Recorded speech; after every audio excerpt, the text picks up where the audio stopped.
आज येशू ख्रिस्ट परमेश्वर हुनुहुन्छ, उहाँ तपाईँ हाम्रो र हाम्रा पापहरूका निम्ति, हाम्रा अधर्महरूका निम्ति मर्नु भएको भन्ने कुरा नै मानिसहरूलाई थाहा छैन।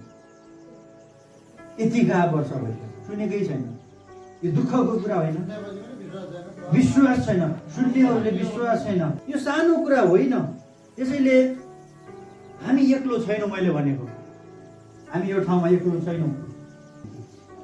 अनुग्रह र शान्ति हुन खाँचो छ, हामी प्रत्येकलाई हुन खाँचो छ। तिमी बजारौँ, तिमीहरूका निम्ति सधैँ प्रार्थना गर्दै हामी हाम्रा प्रभु येशू ख्रिस्टका परमेश्वरको पितालाई धन्यवाद चढाउँछौँ। आमेन। तपाईँको नाम, मेरो नाम का निम्ति निरन्तर दैनिक रूपमा प्रार्थना गर्ने त्यहाँ जीवनहरू छन् जसलाई हामीले चिनेकै छैनौँ। यति चाहिँ ढुक्क हुनुहोस्।